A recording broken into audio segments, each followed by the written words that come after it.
আসসালামু আলাইকুম প্রিয় এসএসসি শিক্ষার্থী বন্ধুরা, আমি আব্দুল মান্নান আজ তোমাদের জন্য দ্বিতীয় অধ্যায়ের একটা গুরুত্বপূর্ণ সৃজনশীল নিয়ে উপস্থিত হয়েছি। এই সৃজনশীলটা 2018 সালে বোর্ড পরীক্ষাতে আসছিল। 2018 সালে সব বোর্ড একত্রিত হয়ে একটা পরীক্ষা নিয়েছিল, অর্থাৎ আমাদের যে 10টা বা 11টা বোর্ড আছে, প্রত্যেকটা বোর্ড যে আলাদা আলাদা প্রশ্ন করে 2011 সালে, সেই প্রশ্ন না হয়ে প্রত্যেক বোর্ডে একই প্রশ্ন হয়েছিল। আর সেই প্রশ্নটা হচ্ছে এটা। দেখো, আমাদের এই দ্বিতীয় অধ্যায় থেকে এই যে এখানে যে প্রশ্নটা আছে, এই প্রশ্নে ক, খ, গ এই তিনটা যে প্রশ্ন আছে, খ আর গ এই দুইটা যে প্রশ্ন আছে, এই দুইটা প্রশ্নের মধ্যে থেকে যে কোনো একটা প্রশ্ন এই অধ্যায় থেকে প্রশ্ন করলে আসেই। অর্থাৎ খতে যদি এই খ যে প্রশ্নটা দেওয়া আছে এটাই থাকে, অনেক সময় এই ঘটা চেঞ্জ করে অন্য একটা প্রশ্ন দেয়। আবার অনেক সময় কি করে, খটাতে অন্য একটা প্রশ্ন দেয় আর ঘতে যে প্রশ্নটা আছে এই প্রশ্নটাই দেয়। তাহলে আমাদের এখানে যে প্রশ্নটা আছে এই প্রশ্নটার সমাধান করলে দেখা যায় সর্বনিম্ন 4 মার্ক এই অধ্যায় থেকে কমন পড়বে। প্রশ্ন আসলেই 4 মার্ক এই অধ্যায় থেকে কমন পড়বে। আবার বেশিরভাগ ক্ষেত্রে এই প্রশ্ন, অর্থাৎ উদ্দীপক অন্য এই গল্প যে কোনো একটা কিছু দেয়, বা বি গল্প অন্য একটা কিছু দেয়, অথবা আর ই গল্প বা এসি গল্প অন্য একটা কিছু দেয়, দিয়ে ওরা এই সেম প্রশ্নই রাখে। এই ধরনের প্রশ্নটা আমাদের বোর্ড পরীক্ষাতে বেশি আসে। তো এই প্রশ্নটাতে কি আছে আর কিভাবে সমাধান করব আমরা দেখি। দেখো, এখানে উদ্দীপক দেওয়া আছে। এ একটা সেট, এর মান 3, 4, 5, 6, আর বি একটা সেট 0, 1, 2 এর মান আছে। আর আছে হচ্ছে এবং R equal to x y, যেন x belongs to A, y belongs to A, এবং x minus y equal to minus 1। তো এটা হচ্ছে আমাদের কি উদ্দীপক। আর এইখানে যে আছে, দেখাও যে এ ও বি পরস্পর নিচ্ছেদ সেট। আর খ নম্বরে আছে পি অফ এ নির্ণয় করে দেখাও যে এ সেটের উপাদান সংখ্যা n হলে পি অফ এর উপাদান সংখ্যা 2 টু দি পাওয়ার n কে সমর্থন করে। আর আর কে তালিকা পদ্ধতিতে প্রকাশ করে ডোমেন ও রেঞ্জ নির্ণয় করো। এখন আমরা ধারাবাহিকভাবে ক, খ, গ প্রশ্নগুলো সমাধান করব। দেখো, ক নাম্বার যে প্রশ্ন আছে, এই কতে কি বলছে, এই প্রশ্নটার অ্যান্সার যখন করব ক, এখানে দেখাইতে বলছে, দেখাও যে এ ও বি পরস্পর নিচ্ছেদ সেট। সেট সেট কাকে বলে আর নিচ্ছেদ সেট কাকে বলে? এখন আমাদের যদি দুইটা সেট থাকে, একটা সেট হচ্ছে এ, এর মধ্যে কিছু উপাদান আছে 1, 2, 3, 4। এখন এর মধ্যে যে উপাদান আছে 1, 2, 3, 4, তো এরকম ভাবে লিখলাম a ইকুয়াল টু 1, 2, 3, 4। আর বি ইকুয়াল টু একটা সেট লিখলাম যে 2, তারপর 4, অথবা হচ্ছে এরকম লিখলাম যে 3, 4, 5, 6। তো এখন এর মধ্যে উপাদান কি আছে 3, 4, এর মধ্যে উপাদান কি আছে 3, 4। তাহলে আরেকটা যে সেট আঁকাবো এরকম ভাবে, তাহলে 3, 4 হয়ে গেল এই সেটের মধ্যে, বি সেটের মধ্যে। আর এখানে আরো কে 5 আর 6 আছে। তাহলে এই যে দুইটা সেট আছে, একটা আরেকটার সাথে কি হয়েছে, সেট পড়ছে, একই উপাদান হয়েছে। এখন এটা করার জন্য আমার কি করা লাগছে, এ ইন্টারসেকশন বি। এই এ ইন্টারসেকশন বি কমনের কে কে আছে 3 আর কত 4। তাহলে যদি এ ইন্টারসেকশন বি হয়, বির যদি কোনো একটা কি আসে, মান আসে, অর্থাৎ কোনো একটা সেটের সেট হয়, তাহলে সেইখানে দেখা যায় যে দুটার একই কমন উপাদান থাকে, তখন এই দুটা সেটকে বলা হয় হচ্ছে পরস্পর সেট সেট। কিন্তু যদি আমরা এ ইন্টারসেকশন বি এটা করার পরে ফাঁকা পাই, অর্থাৎ কোনো সেট হয়নি, অর্থাৎ কোনো উপাদান একই নেই, তখন ফাঁকা হইলেই সেট দুইটা পরস্পর কি হয়ে যাবে, নিচ্ছেদ সেট হবে। তাহলে নিচ্ছেদ সেট হওয়ার জন্য যেমন এর উপাদান 1, 2, 3, 4, আর যদি বির উপাদান হইতেছে এরকম যে 5, 6, 7। তো এখন এর মধ্যে কোনোটা যদি মিল না পড়তো, তাহলে আমরা এখানে এরকম ভাবে লিখতাম হইতেছে 5, 6, 7, এর মধ্যে এটার তো কোনো সেট হয় নাই, তাহলে এ ও বি পরস্পর কি হবে, নিচ্ছেদ সেট। তাহলে সেরকম এই ইন্টারসেকশন বি করার পর যদি ফাঁকা হয়, তাহলে সেট দ্বয় পরস্পর কি, নিচ্ছেদ সেট। তো এখানে কি করছি, দেওয়া আছে লিখবো, দেওয়া আছে কি, দেওয়া আছে এ সেট সমান কত 3,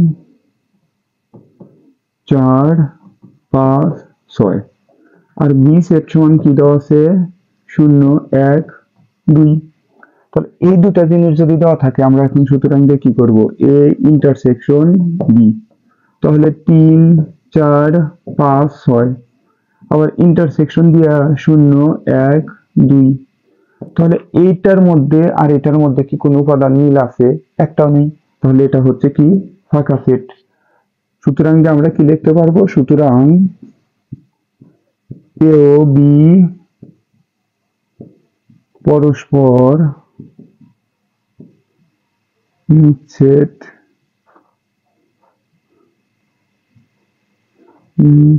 সেট সেট। তো আমরা এখানে তাহলে কি পাইলাম, যে এ ও বি পরস্পর হচ্ছে নিচ্ছেদ সেট।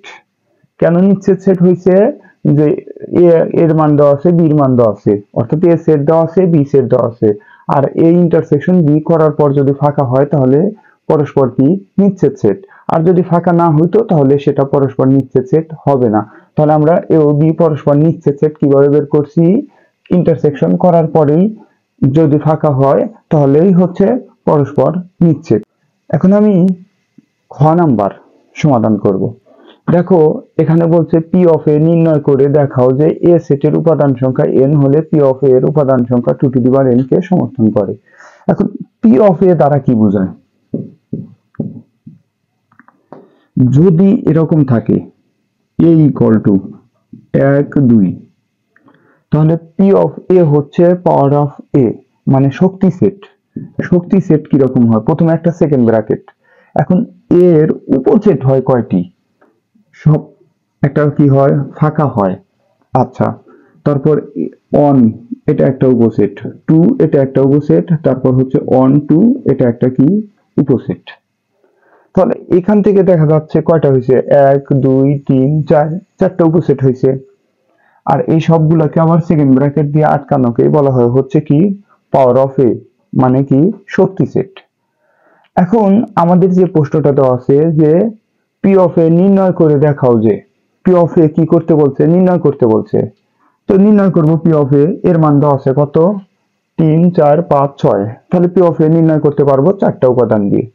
তারপরে এ সেটের উপাদান সংখ্যা n হলে, অর্থাৎ এইখানে উপাদান হয়েছে কয়টা, দুইটা, তাহলে আমরা এখানে পাইছি কয়টা, চারটা, 1 2 3 4 চারটা। তো 4 সমান কি লেখা যায়, 2 এর উপরে কত 2। তো যদি এখানে অনেক সময় কি হবে এ সমান 1 2 3, তাহলে তিনটা যদি হয় এখানে আমাদের উপাদান হবে হচ্ছে 8, তাহলে 2 এর উপরে কত 3। যখন আমাদের এখানে উপাদান কত হবে 4, এখানে উপাদান 4 হলে আমাদের হবে হচ্ছে 16টা, তাহলে 2 এর উপরে কত 4। অর্থাৎ এই উপাদান যে কয়েকটা হবে 2 এর উপরে তাই হবে, 2 এর উপরে তাই হবে। তাই এখানে বলতেছে যে এ সেটের উপাদান, যেমন এখানে আমাদের এ সেটের উপাদান দেওয়া আছে কয়টা, চারটা, তাহলে 2 এর উপরে কত 4 হবে, তার কি পাওয়ার অফ এ এর উপাদান সংখ্যা। আর যদি হইতেছে মনে করো যে যদি এরকম থাকে যে এ সেটের উপাদান সংখ্যা কত 4টি, এখানে এনটি না হয় যদি বলতো 4টি, তাহলে পি অফ এর উপাদান সংখ্যা হয়তো 2 এর উপরে কত 4। আর যদি এর উপাদান সংখ্যা হয় হচ্ছে এনটি, তাহলে পি অফ এর উপাদান সংখ্যা হবে কয়টি, 2 এর উপরে n। যেমন এখানে আছে কয়টি, দুইটি, আমাদের হয়েছে এখানে কয়টি, চারটি। তো 2 এর 4 কে কিভাবে লেখা যায়, 2 এর উপরে কত 2, তাহলে উপাদান সংখ্যা কিন্তু দুইটি ছিল, তাই পাওয়ার অফ, অর্থাৎ পি অফ এ ছিল হইতেছে 2 এর উপরে কত 2, তাই এখানে উপাদান কয়টি, তিনটি, তাহলে পি অফ এর উপাদান হবে কত 2 এর উপরে কত 3। সেই রকম ভাবে এর উপাদান সংখ্যা যদি n হয় তাহলে পি অফ এর উপাদান সংখ্যা হবে হচ্ছে 2 এর উপরে কত n। এটাই আমাদের কি করতে বলছে, দেখাইতে বলছে। তো আমরা এখন ওটা দেখাবো। তো কিভাবে দেখাবো, আমাদের তো খতে শুধু এ দেওয়া আছে লিখলেই চলে, তো এ কে আগে দেওয়া আছে লিখলাম খ। তো কি দেওয়া আছে, a ইকুয়াল টু 3 4 5 6। এখন আমি কি করব, পি অফ এ, আচ্ছা পি অফ এ নির্ণয় করতে যা প্রথমে একটা কি করব সেকেন্ড ব্র্যাকেট দেওয়ার পরে একটা ফাঁকা সেট রাখবো। যদি কেউ এরকম ভাবে ফাঁকা সেট রাখি তাও হয়, আর যদি দুইটা সেকেন্ড ব্র্যাকেট দিয়ে ফাঁকা আটকায় রাখি তাও হয়। তারপর সবগুলো একটা একটা করে নেব। একটা আছে কত 3, একটা আছে কত 4, একটা আছে কত 5, একটা আছে কত 6। এখন 6, এখন আমরা কি করব? এখন আমরা দুইটা করে নেব। একটা একটা করে নিছি, প্রথমে একটা ফাঁকা নিছি, তারপরে একটা একটা করে নিছি। এখন দুইটা করে নেওয়ার জন্য আমার কি কাজ করতে হবে? দেখো, প্রথমে এই 3 4 এর সাথে নেব, 3 5 এর সাথে নেব, 3 6 এর সাথে নেব। 3 কে আর কারোর সাথে নেওয়া যায় না, সেজন্য এখানে আবার কি লিখব? 3 4, আবার কমা দিয়া কত লিখব? 3 5, আবার কমা দিয়ে কত লিখব? 3 6। এখন একই রকম ভাবে 3টা দিয়ে 3 জনকেই নিছি, আবার 4 দিয়ে নেব। 4 এর সাথে কাকে নেওয়া যাবে? 5 কে। আচ্ছা, তারপর 4 এর সাথে কাকে নেওয়া যাব? 6 কে। আচ্ছা, এখন দুইটা করে আরেকটা বাদ আছে, কত? 5 এর সাথে কাকে নেওয়া যাব? 6 কে। এখন কি করব? এখন আমরা নেব হচ্ছে 3টা করে। 3টা করে নেওয়ার জন্য একটা টেকনিক খাটাবো। প্রথমে 6 কে ডাকবো, তারপর 5 কে ডাকবো, তারপর 4 কে ডাকবো, তারপর 3 কে ডাকবো।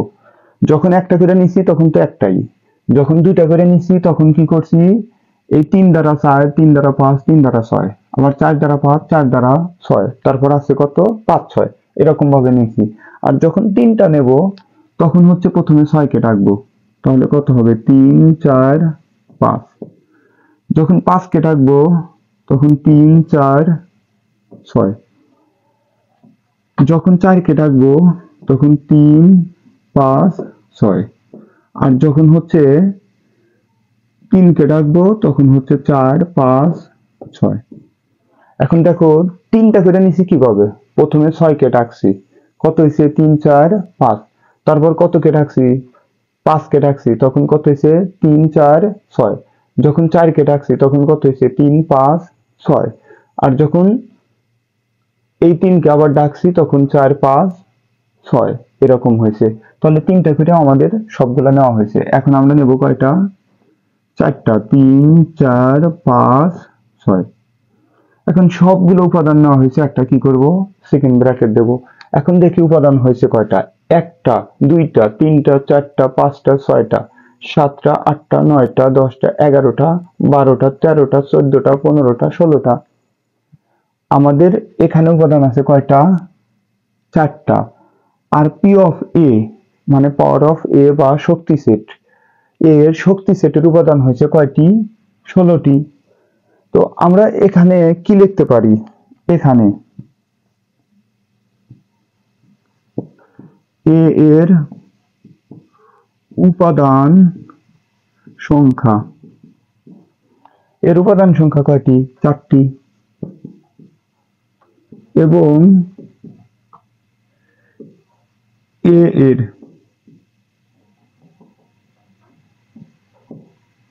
এ এর শক্তি সেটের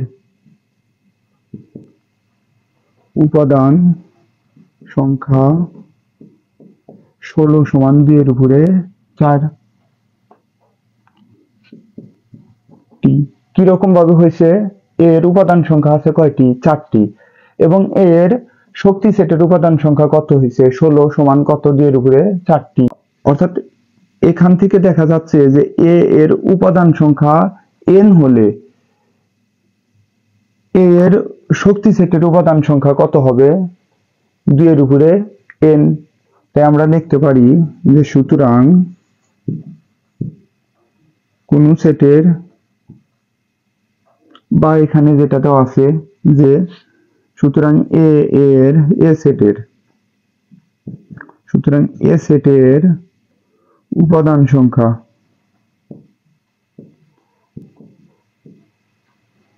n হলে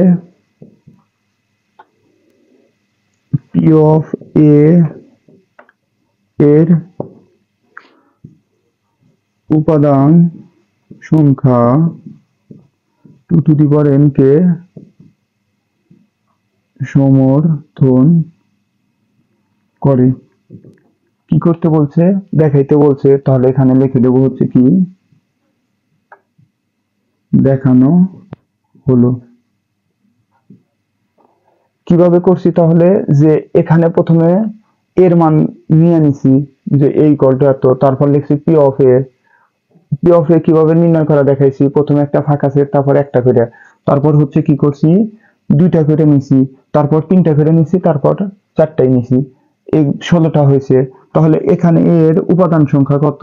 4টি। এবং এর শক্তি সেটের উপাদান সংখ্যা হয়েছে কত? 16 সমান কত? 2 এর উপরে 4টি। সুতরাং এ সেটের উপাদান সংখ্যা n হলে পি অফ এর উপাদান সংখ্যা 2 টু দি পাওয়ার n কে সমর্থন করে। এটাই হচ্ছে কি আমাদের দেখাইতে বলছে, তো দেখানো হয়েছে। তো এইভাবে হচ্ছে এই ধরনের প্রশ্ন আসলে সমাধান করব। এখন করব হচ্ছে ঘটা। আমরা গ নাম্বার প্রশ্নটা আগের ক্লাসে সমাধান করেছি। সেটা কিভাবে সমাধান করেছি? যে এরকম প্রশ্ন যখন আসবে যে আর অন্যকে তালিকা পদ্ধতিতে প্রকাশ করে ডোমেইন রেঞ্জ নির্ণয় করো, এরকম প্রশ্ন থাকবে। অথবা হইতেছে এস থাকলে এস অন্যকে তালিকা পদ্ধতিতে প্রকাশ করে ডোমেইন রেঞ্জ নির্ণয় করো। তো এই ধরনের প্রশ্ন আসলে আগে এটা আইসে কোথায়? গ নাম্বারে। তাহলে ঘ নাম্বার দেব, তারপর লিখবো হচ্ছে দেওয়া আছে। তো এখানে কি দেওয়া আছে? দেওয়া আছে। তো কি দেওয়া আছে আমাদের? r equal to xy যেন x belongs to a, y belongs to a এবং x minus y equal to -1 এটা দেওয়া আছে।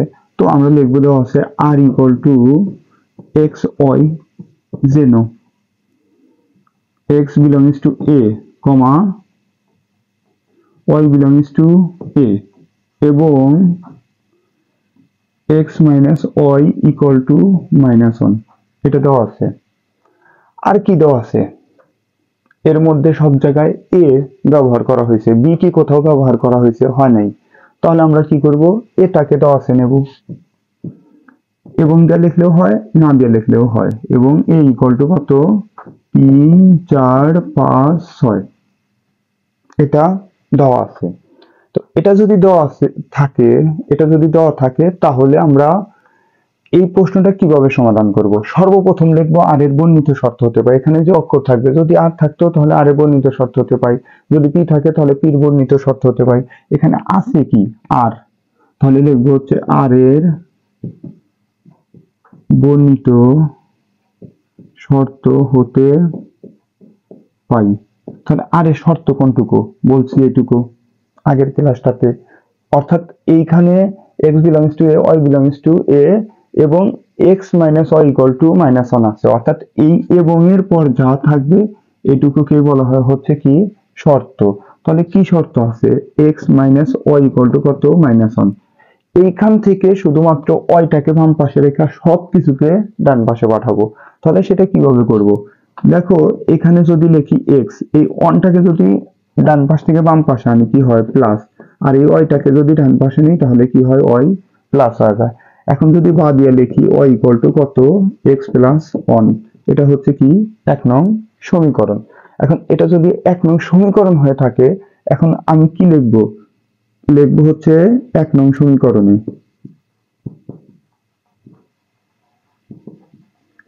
x এর বিভিন্ন মানের জন্য y এর মান নির্ণয় করি।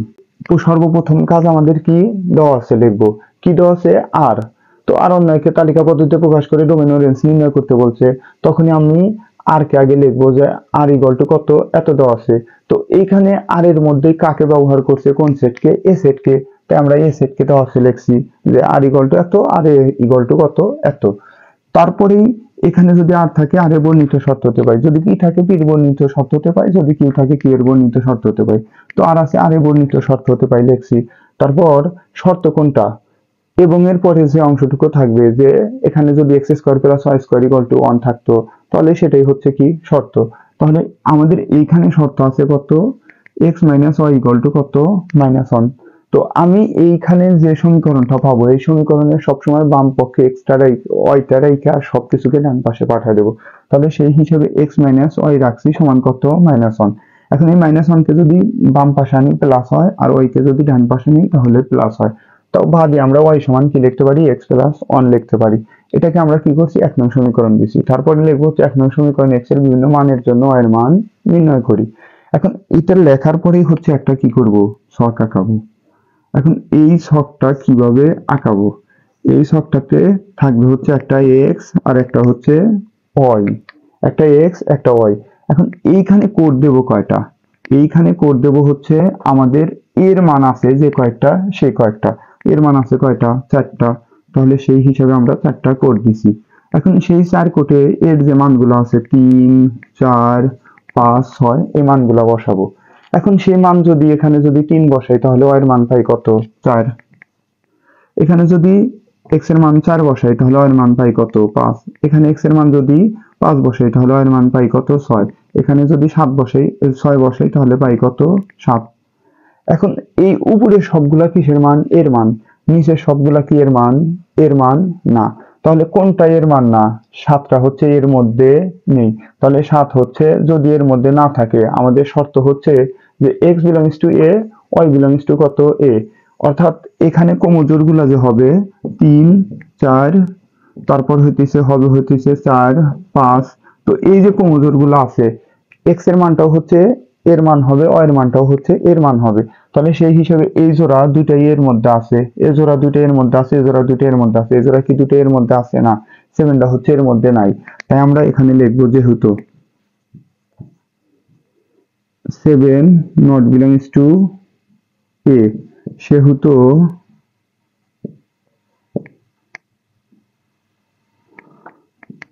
6 7 not belongs to r, 6 7 আর এর মধ্যে থাকবে না। তো আমাদের এখানে 6 7 যদি আর এর মধ্যে না থাকে তাহলে আর সমান কি হবে, সুতরাং আর সমান কি লেখা যায়, এইটা 3 4, আর একটা কোনটা 4 5, আর একটা কোনটা 5 6। তো আমরা কয়টা উপাদান পাইছি, এ এক জোড়া, এ এক জোড়া, এ এক জোড়া। তাহলে এটা হচ্ছে কি আর এর মান। এখন এইখান থেকে আমরা বের করতে পারি কোনো ফাংশনের, কোনো অন্বয়ের বা ফাংশনের প্রথম উপাদানের সেটকে বলা হয় হচ্ছে ডোমেন, আর দ্বিতীয় উপাদানের সেটকে বলা হয় হচ্ছে রেঞ্জ। তাহলে এর নিচে আমরা কি লিখতে পারি, যে সুতরাং ডোমেন সমান কোনটা কোনটা হবে, এটার প্রথম 3 4 5, 3 4 5। আর রেঞ্জ কত হবে, দ্বিতীয় উপাদান 4 5 6। তাহলে এখানে রেঞ্জ সমান 4 5 6, 4 5 6 দ্বিতীয় উপাদানের সেট। তাহলে এই যে অঙ্কটা হলো এটা হচ্ছে কি ঘ নাম্বার, এই অঙ্কটা হচ্ছে গ নাম্বার, যে আর কে তালিকা পদ্ধতিতে প্রকাশ করে ডোমেন ও রেঞ্জ নির্ণয় করো। তাহলে এই আর কে প্রথমে তালিকা পদ্ধতিতে প্রকাশ করছি, এখান থেকে ডোমেন ও রেঞ্জ নির্ণয় করছি। তো এইভাবে হচ্ছে আমাদের এই অঙ্কগুলা সমাধান করতে হবে। শুধু একটা লাইনই সমস্যা, এই লাইনটা যেহেতু কোনটা হচ্ছে আর এর মধ্যে থাকবে না, এখানে সবগুলাই যদি এর মধ্যে থাকতো উপরেরটা নিচেরটা, তাহলে আর আমাদের এই লাইনটা লিখতে হতো না, যতগুলা বের হয়েছে সবগুলাই হবে। কারণ শর্ত যে দেওয়া আছে এই শর্তটা হচ্ছে কি করা লাগবে, মানা লাগবে। তাই আমাদের এভাবে করা হয়েছে যে 7টা হচ্ছে এর মধ্যে নাই, সেহেতু 6 7 হচ্ছে আর এর মধ্যেই থাকবে না। কারণ আর এর উপাদান x এরটাও হচ্ছে এর উপাদান হবে, y এরটাও হচ্ছে এর উপাদান হবে। এবং এরকম শর্ত যে x থেকে y বাদ দিলে -1 থাকবে। আশা করি এই যে সৃজনশীলটা, এই সৃজনশীলটা তোমরা বুঝতে পারছো। তো কতটুকু বুঝলে অবশ্যই কমেন্টে জানাবে। সবাই ভালো থাকবে, সুস্থ থাকবে। আল্লাহ হাফেজ, আসসালামু আলাইকুম।